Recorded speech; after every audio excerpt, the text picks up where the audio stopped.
নমস্কার নমস্কার বন্ধুরা, আমার দাদা ভাই ও বোনেরা, আপনাদের সবাইকে প্রণাম জানিয়ে ভিডিওটা শুরু করছি। আপনাদের একটা কথা বলি, আপনারা হয়তো মেন বাজার কল্যাণ এমনকি কলকাতা ফাটাফাট গেমের টিপসটা আমার চ্যানেল থেকে পাচ্ছেন। আমি কলকাতা ফাটাফাটে মাত্র 4টে সংখ্যার গেম দিই, সেটা আপনারা খেয়াল করেছেন।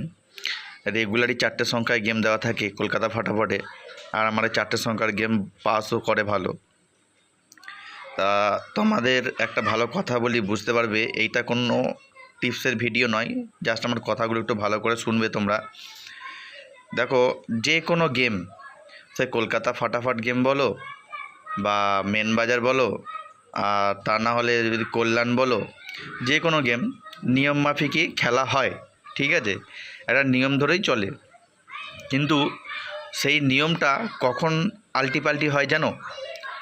যখন ধরো ওরা দেখে, ঘর হিসাব করে দেখে নেয় যে হ্যাঁ, এই ঘরগুলোতে খোলা যাওয়া সম্ভবই হচ্ছে না, কারণ ধরো যে টিপসটা দেওয়া হচ্ছে সেই টিপসটাতে লোডের পরিমাণটা ওরা চেক করে যে এইটা তো সঠিক গেমটা তো আমি দিয়েছি, ধরো যেটা একটা নিয়ম ধরে যে এই নিয়মে গেম খেলবে পেমেন্ট হবে তোমাদের, ঠিক আছে?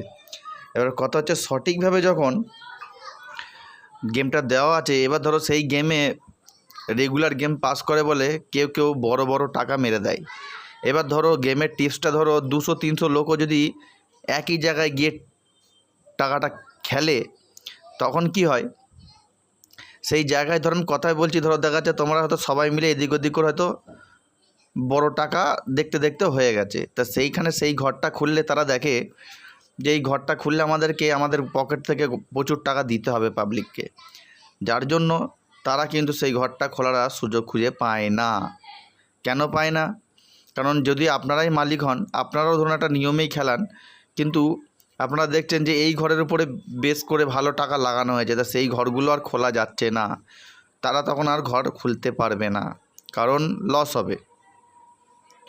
এই লসের চিন্তা করেই কিন্তু কোম্পানি কিন্তু ঘর আর দিতে পারে না। তা তোমাদের কাছে একটাই রিকোয়েস্ট, তোমরা টিপস দেখছো, তোমরা অল্প টাকা লাগাও যাতে রেগুলার পাস হয়, সেরকম চিন্তাভাবনা করো। আমার টিপস কিন্তু ভালো দেওয়া থাকে, এবার তোমাদের লোডটার উপর ডিপেন্ড করছে যে তোমরা গেমটা পাস নেবে কি না। এবার ধরো যারা কম টাকা খেলে, 20 টাকা 30 টাকা 50 টাকা, তাদের ব্যাপারটা আলাদা, কিন্তু কেউ কেউ থাকে ঘরে 1000 1200 1500, কেউ কেউ 5000 10,000 টাকা পর্যন্ত মেরে দেয়। এই পরিমাণের জন্যই কিন্তু গেম কিন্তু খুলতে চায় না, এতে আপনাদের সবার লস হয়।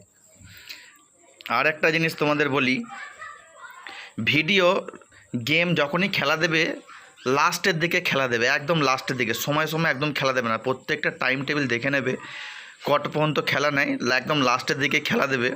সে অনলাইন অ্যাপে হোক আর যেখানে হোক, লাস্টের দিকে খেলা দেবে। আর একটা জিনিস বলে দিই, ভিডিওতে দেখবে হাইয়েস্ট ভিউ কত এসেছে, যদি বেশি পরিমাণে ভিউজ চলে আসে, ঠিক আছে, তখন আমার যে ঘরগুলো দেওয়া থাকে তার উল্টো দিকের ঘর কেউ কেউ খেলবে, উল্টো দিকের ঘর যে ঘরগুলো আমি দিইনি, তাতে ধরো হাইয়েস্ট ভিউ, আমি কথাই বলি, যখনই দেখবে বেশি না 250-300 ভিউজ যখনই হয়ে যাচ্ছে, তখনই গেম ঘুরিয়ে দেবে নিজে থেকে, কারণ তারা কিন্তু আমার ওই টিপস দেখে দেখে খেলবে। তোমরা ঘুরিয়ে ঘর খেলবে, দেখবে তোমাদের পেমেন্ট হবে, কারণ লোড পড়ে যাওয়ার জন্য উল্টো দিকে ঘর মেরে দিয়ে চলে যাচ্ছে। বুঝতে পারলে কথাটা?